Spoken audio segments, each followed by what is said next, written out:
Hello, good evening. Welcome to today's event, which is organized by Nottingham and Trent University's Post-Colonial Study Centre in partnership with Bonington Gallery. And my name is Nicole Thiara, and I'm one of the directors of the Post-Colonial Study Centre. And with me is Joshua Lockwood-Moran, one of the curators of Bonington Gallery. So thank you, Josh. You have done almost all of the organization of today's event. Today's event focuses, completely on the film Ningwasum by the multimedia Adivasi artist Subash Thebe Limbu. And, you're in for a treat. This is a kind of a really a rare opportunity to watch this film. It's a documentary, as he calls it, and it's wonderful. So you're in it for a treat. I just want to briefly kind of tell you a little bit about the context of today's screening. This is the third event in a little series of events that the HRC-funded Kadal Fest, Formations and Bonington have organized together. And this is actually already the second event in which Subash is participating. In the first event, he had a wonderful conversation with the artist Oshin Shiva, and that's also on YouTube, so please do watch it. It's really wonderful. So if you're wondering what Kadal Fest stands for, that stands for Celebrating Adivasi and Dalit Arts and Literature. It's a festival series that was launched in October in Nottingham, and it will also conclude here in Nottingham in an in-person event in February. There have been many other events, though, that all happened in India. Wonderful one-day events taking place in Ranchi, in Bangalore, and Goa. In Goa, it was an artist workshop with Oshin Shiva. And on Sunday, we'll have a wonderful one-day event in Hyderabad, which I wish I could attend.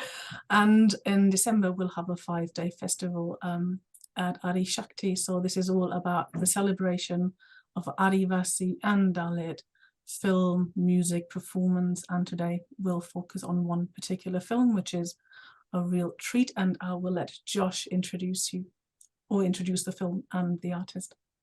Brilliant. Thank you very much, Nicole.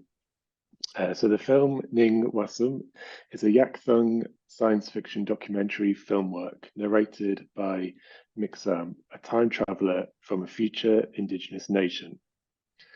The film follows two time travellers in the Himalayas, weaving Indigenous folk stories, culture, climate change, and science fiction together. The film explores notions of time, space, and memory, and how realities and the sense of now could be different for different communities. Drawing from Adivasi Futurism, which is inspired by Afrofuturism and Indigenous Futurism, Ningwasum imagines a future from an Indigenous perspective, where they have agency, technology, sovereignty, and also their Indigenous knowledge, culture, ethics, storytelling still intact.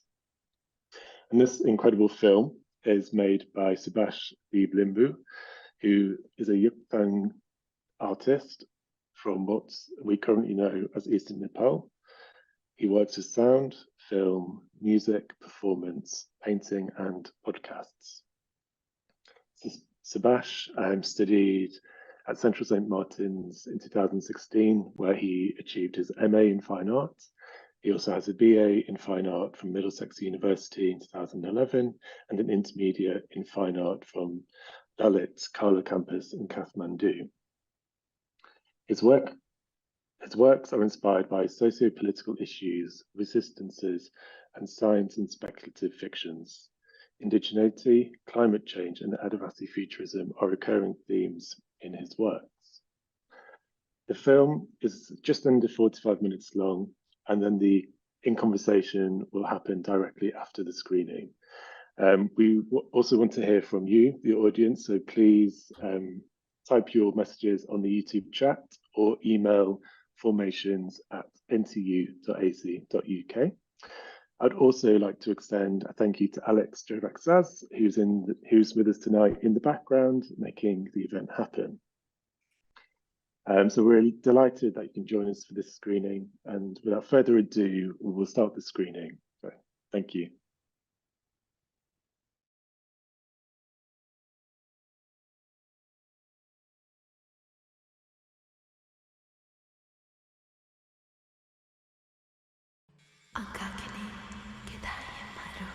Angka kene kini wade men ibna men thapna tayem lam tiang ba.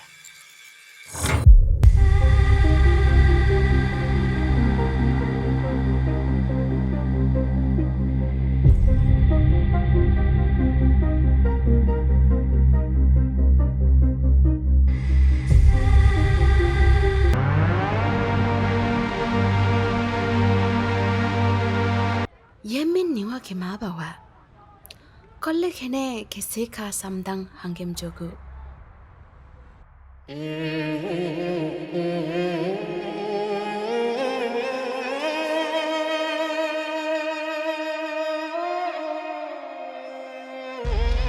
mepnaba ittacho itlung wet manaha no wet songjum ha lumo wet chok.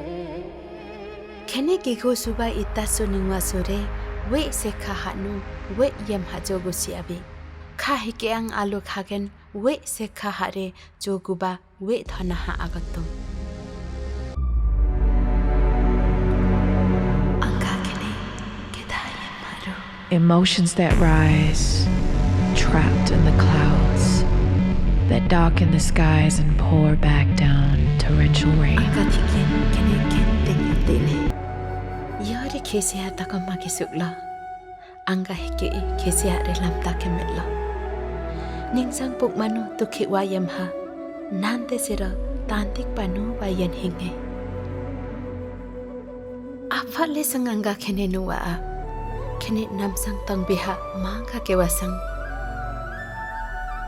Kene we yamo kewasang. Kene sade kesi thak tharik lungma tukne.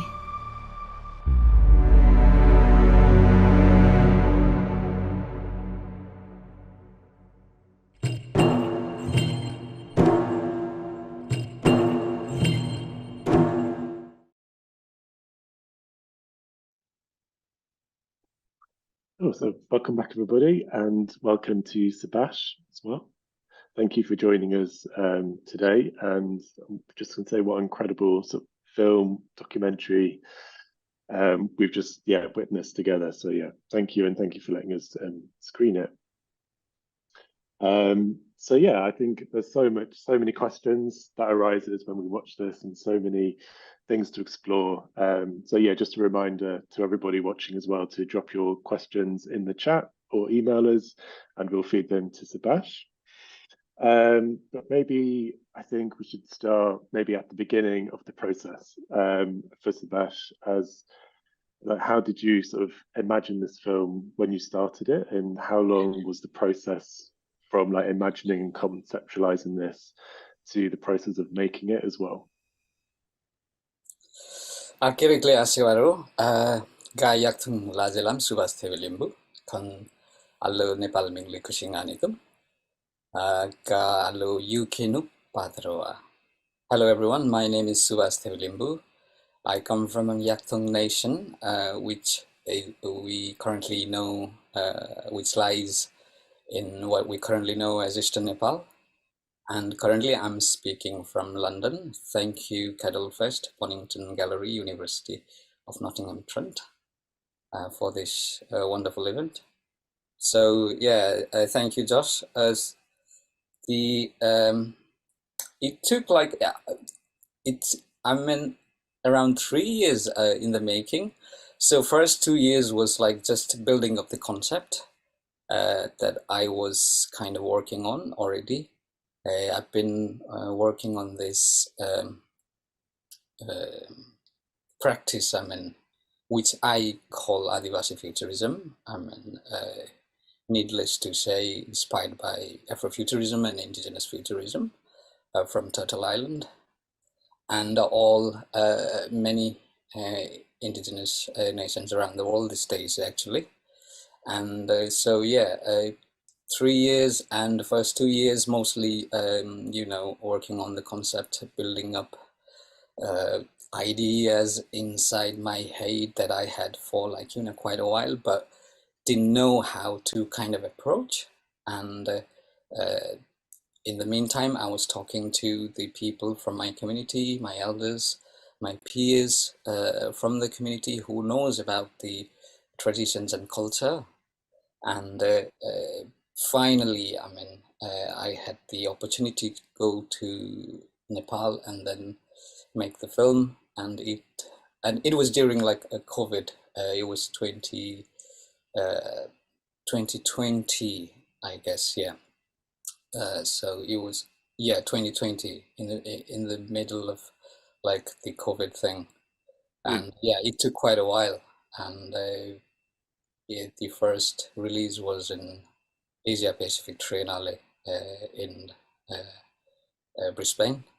So yeah, I mean, it's a usually I don't take this much time, I mean, making a work of art, but yeah, it was quite ambitious on my end as well, and I mean, very grateful to the team, I mean, who was with me from day one, you know, I mean, without them and my community, I mean, this wouldn't have been possible. Yeah, no, it's amazing. You can definitely tell it was obviously an ambitious sort of film, but also it's a film full of contributions and collaboration as well with your sort of community and peoples as well. So yeah, I think that really comes across in the film. And I guess also I'd like to sort of ask, like in sort of the development of the film and working with, I guess, like the researchers and your elders and talking with them, and how did that sort of influence the film as well throughout the process? So yeah, basically, I mean, I grew up not speaking my language, which I'm currently learning. So, you know, the making of this work is kind of a learning process to the ways of my the ancestors as well. I mean, it's a learning and making artwork at the same time. So the amount of contributions that I've been getting from the people around me and my community, I mean, it has been immense. I mean, you know, I'm talking to them, I mean, not just as like, what's it called, taking resources, right? Because I'm from, yeah, it's not like taking resources from them because I'm from the community, and it is more of like learning as well, trying to absorb whatever I'm kind of researching, and you know, that kind of thing, and the contributions and the help, the suggestions, the advice, the knowledge, and you know, simple things like I ask them like, what sort of stories do we have in our kind of community about, say, stars? Unfortunately, we don't have as many story like the Aboriginal people of Australia.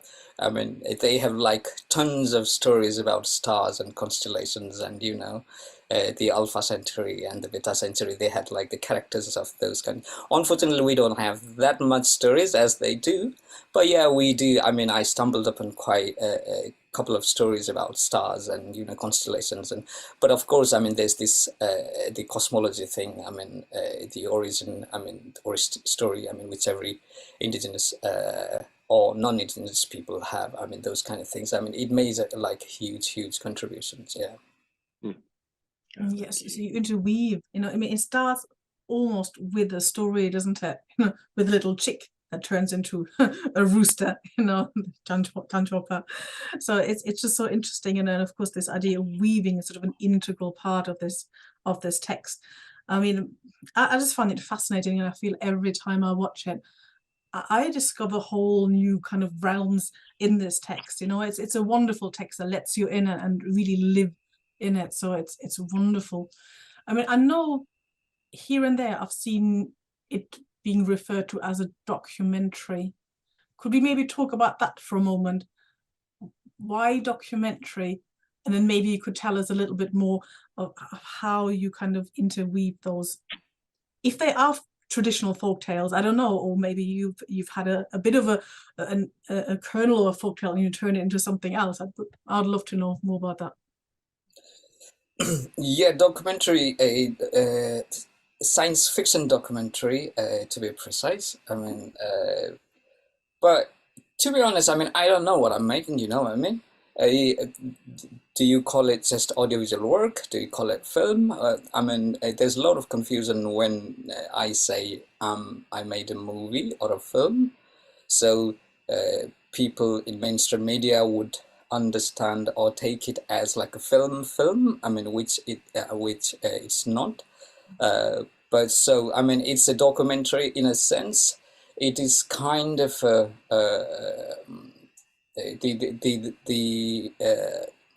protagonist, Miksam, played by Subin Limbu. I mean, she's kind of narrating the story. She's kind of observing 2020, timeline. She's kind of observing, I mean, so and so is happening. I mean, she's observing the protest of the people. I mean, those kind of things. I mean, in a sense, yeah, that is a kind of documentary kind of approach. But on the other hand, there is like a totally different aspect of futurism or science fiction or that kind of thing. So the closest kind of I wouldn't say classification, the closest kind of definition I would give is like a science fiction documentary, but it's up to people. I mean, so people call it film, movie, and some organizers before, I mean, they gave me a title of director. I mean, we. So, I mean, I don't mind. I don't mind. I mean, it's totally fine with me. And can you tell us about this first story, but also some other stories that are woven into the whole fabric of this text? Which it really starts with the parents who look after the little chick that turns into this oh, right. shapeshifter, and then the rooster who becomes quite powerful, and it behaves like a well-meaning brother. and then we see the story being narrated, and we see a child, don't we? We see a child, so we actually see into the head of how the story plays out. Is this a story that you knew as a child, or did you make it up partly, or where does it come from? I'm just curious. It's an actual kind of folktale in our community. I mean, I was hoping, yes, it was. Well, I didn't heard it. I mean, when I was growing up, it was only later, very late. I mean, I heard it. So yeah, the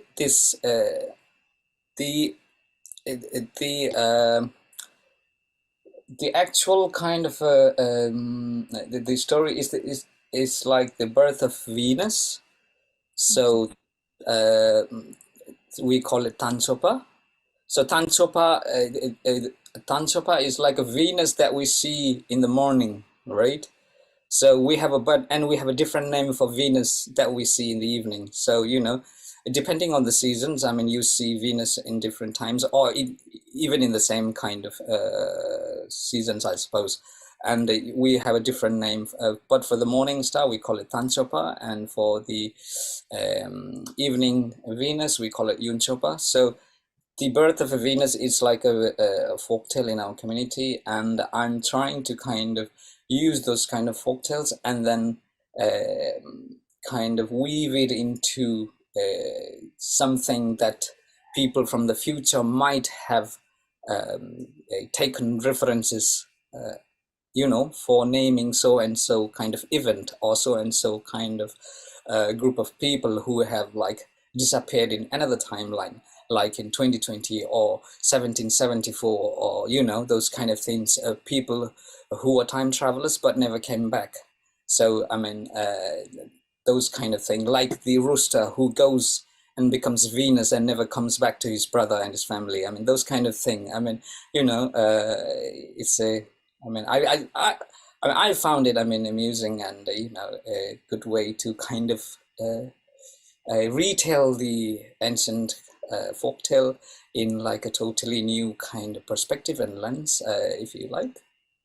Yeah, and I think it works so well. You feel like you literally sort of tune in loads of different time lines, and it's I love the way that this text makes you feel. But I don't know, Josh, unless you are keen to ask your own question, shall we ask a question from the audience?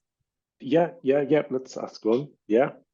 So yeah, our first question is thank you, Subash. for this live screening. It was a treat. I was struck by the balanced tensions between the three main elements of the film, which are voiceover, image, and music. Please, could you say a bit more about this? And that's from Judith, I think.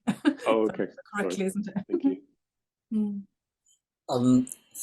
Thank you, Judith. Yeah, voiceover, image, and music. I mean, the voiceover was like, it was it's not something new kind of approach, but you know, something that is people working in moving images use quite often.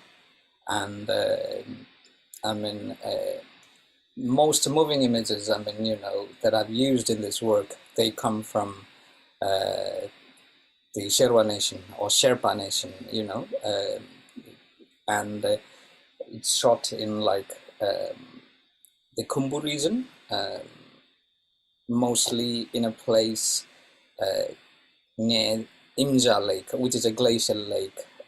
So it kind of deals with the issue of climate change as well, and being glacial lakes as like a huge kind of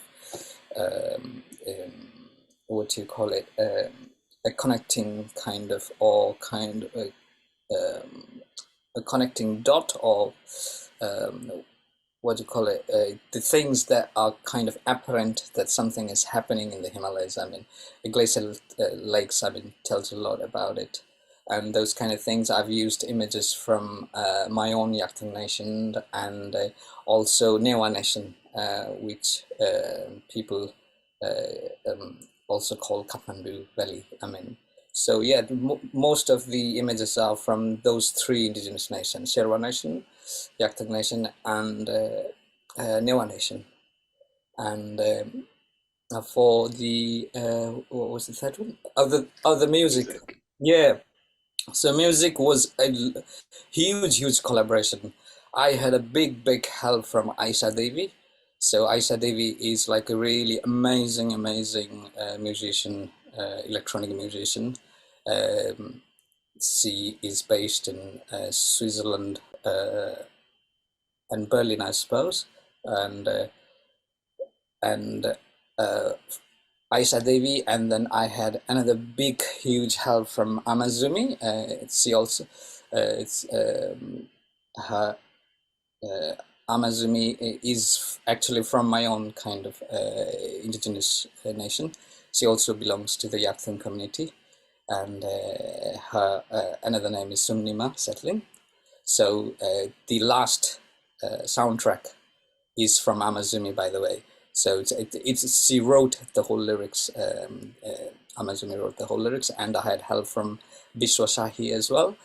I used one of his soundtracks, and then another huge part came from Manu Nembang, who narrated the whole film. So Manu Nembang and Tirsana Nembang, but Manu Nembang kind of narrated the part for Miksam. So Manu Nembang, she kind of sang the tunes, the indigenous tunes that people use in our community, you know, like especially the one significant or kind of prominent kind of tune that you can hear in the film is like the lullaby kind of thing. So there's this part in the film, the last bit, Nyangdang Fongma, so which is basically like a naming and giving blessing to a newborn kind of baby. So when you're kind of, you know, what do you call it, singing to a baby kind of thing, the lullaby kind of thing, you know, I mean, those kind of tunes, I mean, I believe, I mean, those kind of tunes have been sung, the same kind of tunes have been sung for generations and generations, I suppose. So those kind of elements, I was lucky enough to use and incorporate. I mean, it's not my creation. I mean, I just kind of fused it together with a little bit of electronic music and sound. Yeah, I'd like to just stick with the sort of audio a bit, if we can, and it's such an amazing, it sort of captivates the viewer and takes us on a journey throughout this whole film. And I guess there's a mixture of obviously the computer generated electronic sound, which kind of reminded me a bit of like Tron and like other sci-fi sort of feature films. But also there was obviously the environmental sounds and field recordings and sounds of the weaving and the looms and the chanting and song, which almost kind of grounds us in the now, or grounds us in there's something, you know, in the present, whereas this sort of electronic music is very almost like future sounding. So this like juxtaposition between the two, and I think throughout the whole film there is this sort of sci-fi narrative, but it always comes back to the place as well, the place and you and the sort of community. So yeah, talk about sort of using that as I guess a tactic in the it's almost like future making at the same time as like being a documentary and like looking at the now. So Yeah, totally. It's like I don't want to forget what what we've been taught by by our ancestors and elders, but also at the same time, I want to reach out further, you know, in the future. So that is the main kind of thing. I mean, you know, I mean, it would be a shame if I would only stick to, you know, only the, you know, I don't know, do we call them purist or, you know? I mean, I don't want to stick to that. I mean, it would be a shame not to use the technology that we have, and you know, not to use the kind of things that that's around us, that's happening around us, and take advantage of it. Oh, and yeah, I mean, I take advantage, and then what do you call it? I mean, technology is always like a you know, a very contested thing, and in most indigenous communities, I mean, you know, people see indigenous communities as like not in kind of in line with the development and, you know, those kind of things. But what I see is like, you know, I mean, indigenous community do like development, do love technologies, but it's just a matter of like how you're going to use it, who you're going to use it for, you know, who will be the beneficiary of those kind of technology. I mean, that is kind of, you know, kind of what do you call it, decolonial kind of conversations or narratives that I'm interested in. I mean, you know, use the technology. I mean, hijack it if you have to, you know. Yeah, as happens in the film, right?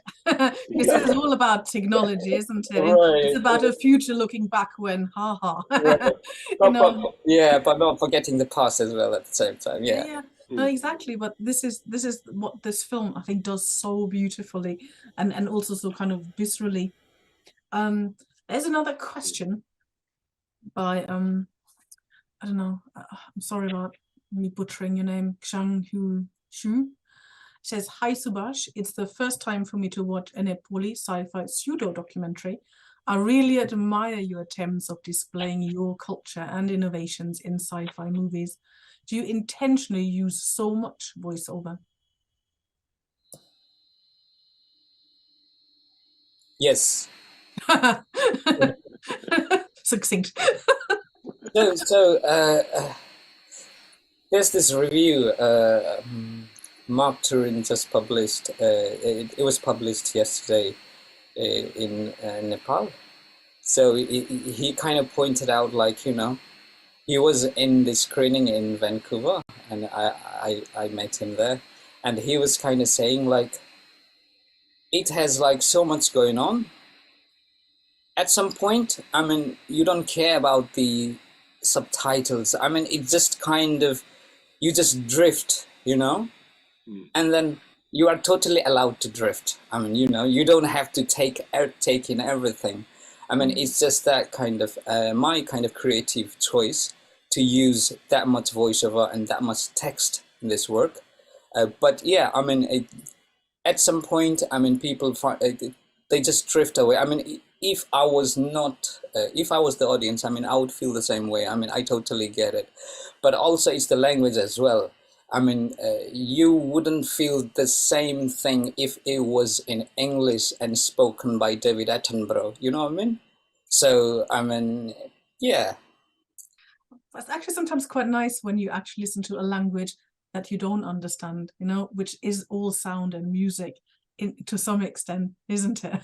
Where sometimes a language that you understand immediately, whether you can help it, you can't help not understand it, it can be quite intrusive in its own way. You know, I think I like this drifting, because sometimes actually, you know, it's the fact that we don't understand, you know, a lot of us who watched it wouldn't understand the language. It helps us, this drifting, right? And we engage with the subtitles, but you engage with subtitles differently, don't you? You take them in, and sometimes you just almost choose not to read them. Yeah, I mean, and it's totally fine, and it's totally fine. I mean, I would totally understand. I mean, you know, I mean, like I said, I mean, if I was in your position, yeah, I mean, maybe I would have felt the same way, and images would have taken over the voiceover. You know, you can still hear the voiceover in the background, but your thinking and what you're seeing is like totally different, and you could kind of, you know, imagine your own kind of situations or scenarios. I mean, you know, those kind of things. It lets you drift. It becomes like so kind of in your face. I mean, you don't hear it like the sound of the rivers that is constantly in the film, or like the sound of the rain. You know, I mean, when it's rain so heavy that you know, it just becomes a part of you and your ambience. I mean, in a way, I mean, yeah, it gives you that kind of drifting away freedom as well. Yeah, and of course, we also see people drifting right in space in the film. So in some ways, everything kind of, you know, comes together. But I think at the same time, I think with languages, you know, that might be, you know, they're not disappearing, but they're still maybe endangered as well, you know, just like the culture. I think it's really important to also hold on to the words. Yeah, and yeah, yeah. I mean, if it was an elder from my community, I mean, yeah, he would totally feel different about what you know, you guys must have felt. I mean, so that, like I said, in the film, I mean, the notion of time, the notion of now, I mean, you know, it totally it differs from one person to the next. I mean, you know, so, and which is totally fine. You know, it's just that it would be nice if we can kind of, you know, kind of.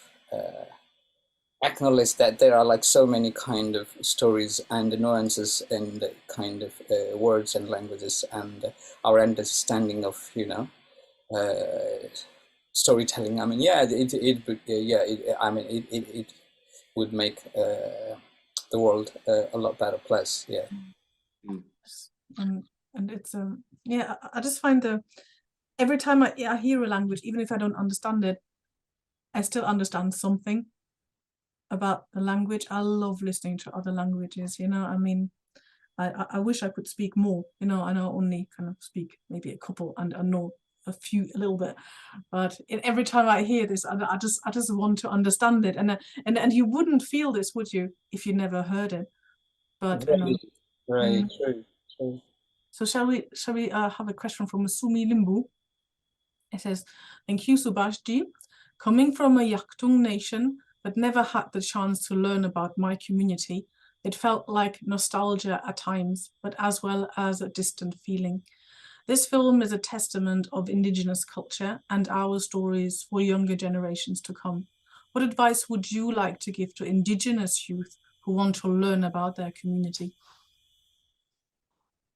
I mean, yeah, I mean, speak to your family members, speak to your elders, speak to your friends, and you know, I mean, mind you, I mean, this conversation, I mean, I went to St. Martin's, right? I went to school in here. I mean, if I was making this work when I was there, I mean, the conversation 5 years back was totally different. You see, and I visited Canada and LA. I mean, everywhere around the world. I mean, this conversation, it's a. I mean, I see it happening everywhere. I mean, which is a very good thing, and I think we should take, I mean, we should take the knowledge and the understanding of our kind of philosophy and the way of life to next generations. I mean, not necessarily, we don't have to agree with like all the things, I mean, that pass down to us, but I mean, cultures and traditions, I mean, they are cultures and traditions because they have always been changing, right?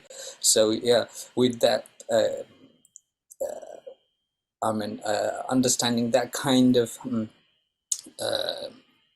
thing in your mind, I mean, yeah, I think it would be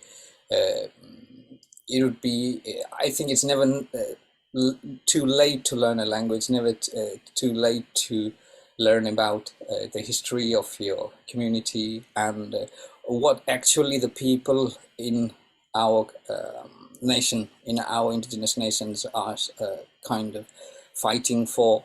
I mean, let's not just make this about art. My art is kind of nothing compared to what the people in our community are kind of doing. So this is one of the many things that we in a community can do, but mostly, I mean, supporting the movement, the indigenous movement in our homelands and kind of learning from the elders. I mean, yeah, I mean, that would be great. Yeah, that would be great to move forward. Oh, great, thank you. So a question from the audience from Ghazala. Thank you, Subash. This is Ghazala from DSN UK. Was particularly touched by time traveller's emotional struggle at her inability to deal with issue of discrimination and oppression faced by her community. Was this deliberate? Did you consider a different line of narrative with the time traveller building a resistance movement? And I think that stands for Dalit Solidarity Network UK. Right. Okay. Thanks, right. Nicole. I might be wrong, but I think so. I mean, I don't. I'm not particularly sure what Ghazala means by inability to deal with the issue of discrimination.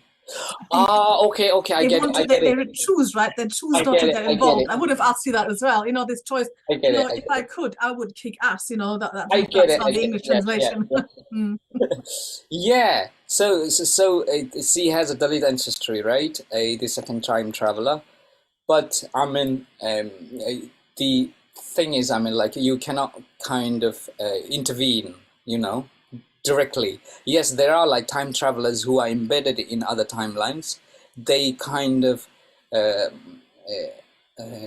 influence the time in a different sort of way, but they are not allowed to kind of intervene. And she knows all of the things that we are facing in 2020, right? And but she still, I mean, she is not allowed to intervene. I mean, which makes her kind of angry. I mean, and it was deliberate in a sense, like, you know, I mean, for this particular piece of work, I decided kind of the time travelers not being allowed to kind of intervene directly. Also because, not because of the grandfather paradox, it has nothing to do with that. I mean, it's because the main kind of I wouldn't say the message, but the main kind of the theme or the kind of a narrative I'm trying to put forward is like, it's basically not them, the time travelers, it will basically have to be us, you know, the people in now. It will have to be us who will do things. So the time travelers will have what they have in the future. So it's because of that reason I decided not to have them to kind of intervene directly and kind of, you know, influence the timeline in that sort of way. But having said that, I mean, yeah, I mean, considering a different timeline, I mean, a resistant movement, I mean, it totally sounds, you know, interesting. I mean, maybe someday, yeah, why not? Thank you. Yeah, It has to be you, doesn't it? Sorry. Exactly. Yeah.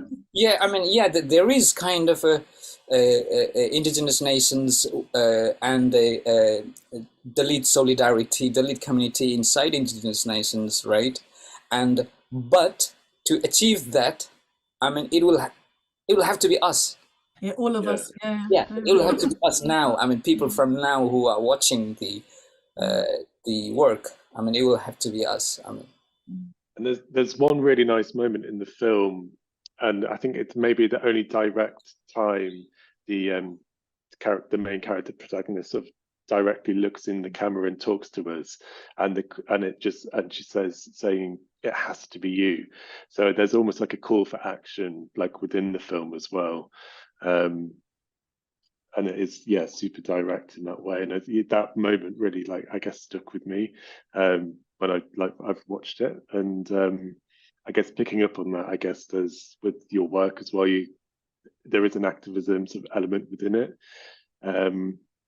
I guess with Indigenous peoples, but also especially as to the environmental crisis that we face at the moment as well. All these topics are sort of dealt with in a way. And so, yeah, could you sort of maybe talk a little bit about the art and the activism and maybe how they cross over?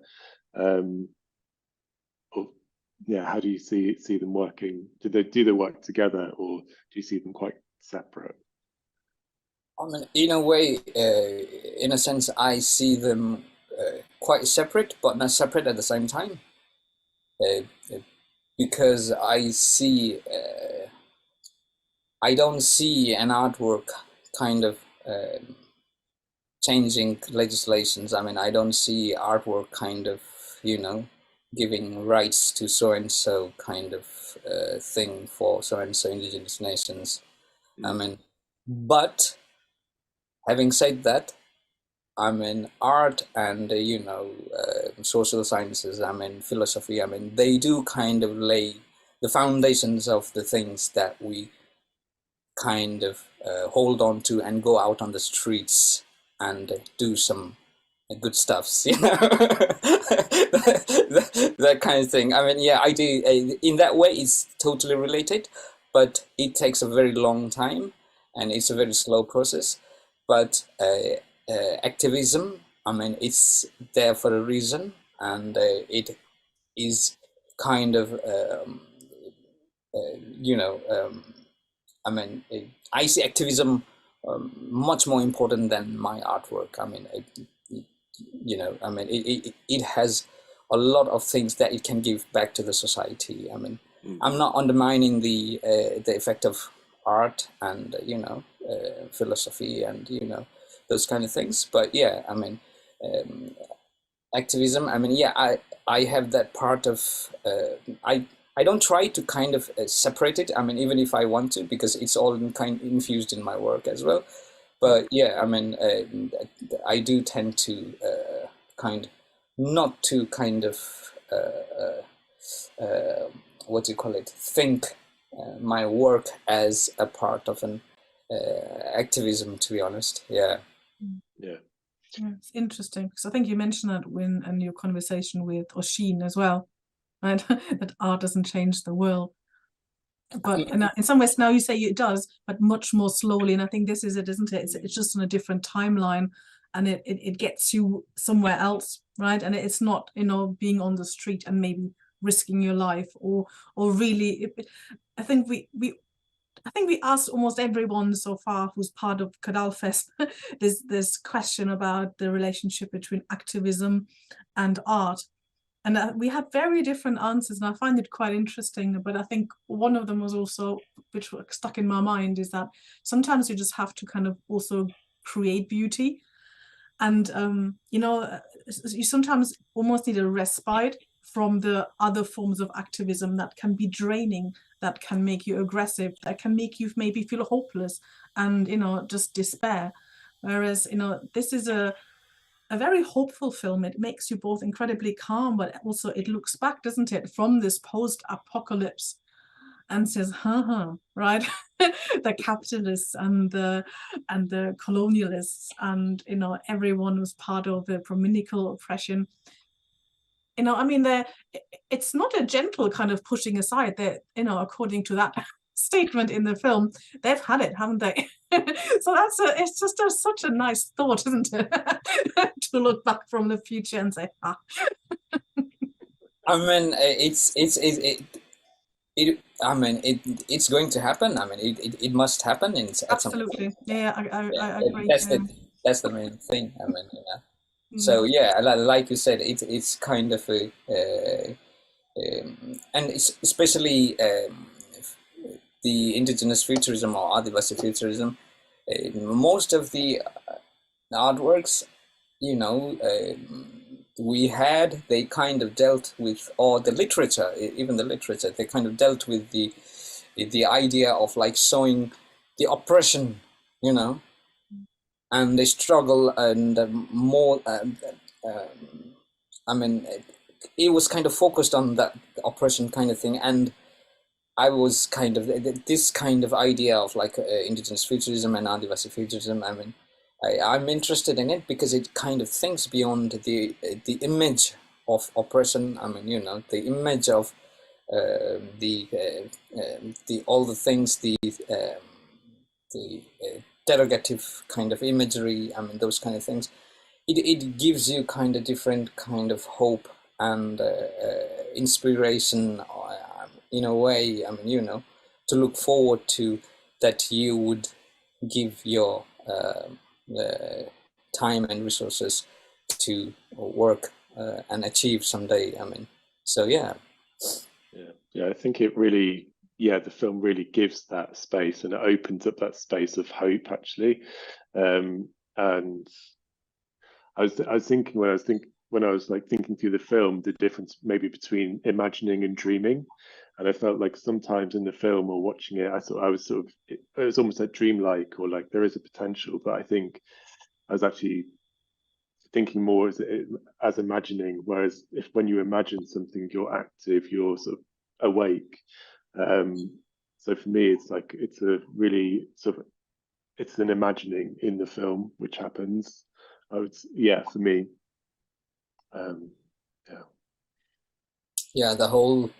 The whole film is kind of it deals with the imagination. I think who said it? I think it was Lucille. She said like, we can't create what we can't imagine. So so first it has to be imagined, and then only we can create it. So. It takes a cue from that kind of thought. And it's also this layering, it's like a layer of layer and this weaving, and they're beautiful images. And the film does something so complex in a way that you still absorb it so effortlessly. And I think that's what only a narrative can do, right? Do so much in his film, so much in a relatively short time, that it really transports you somewhere completely different. And because of that, at times that it could be difficult for the audiences. but I mean, like I said, it was my very ambitious, most ambitious project so far, and this is kind of it's kind of a foundation for the works that I'll be doing. So my works that the projects I'm working on at the moment, I mean, you know, it will be a little bit different in a sense that, you know, it will have, it won't be, I mean, explicit, or it won't have those kind of vocabulary, because I could always refer to like, oh, go and see that one, and then you'll have, you know, that kind of thing. Yeah, I've done that. Watch the film. Yeah, I mean, people might ask me, oh, what do you mean by that? I'm like, okay, yeah, see the film, and then you'll understand. I mean, that kind of thing. So that's why, I mean, it was like so much. I mean, I couldn't help it. I had to, you know, I had to put it out there. I mean, you know, and it was my creative choice. I mean, and I can't wait to see what you do next. I really can't. Thank you so much. thank you. Yeah, thank you very much. It's really exciting, as this is as a first sort of I was going to say feature film, but yeah, a feature film, and I guess the next ones to follow, which will build upon this. It's really exciting, and I'm really excited to see the next one. I know you're working on one at the moment, and am I right in saying you're about to fly out to Nepal and start filming? Yeah, I'm flying next week. So yeah, we are doing this project with Hyundai Art Lab, and we are going to shoot in a place called Tumlingtar. So it's a place. There's a river called the Arun River. It borders the Yakthung Nation and the Kambu Nation, right? So yeah, I mean, and this, you know, it's this same kind of narrative. As I mean, it has that same kind of futuristic element, but it will be like a short, 9 minutes, 10 minutes audiovisual work. Can't wait to go. Yeah. Yeah, that's. Oh yeah, we can't wait to. Can't wait to see I it. can't wait to see it. Oh, brilliant. Well, we're just coming to overtime now.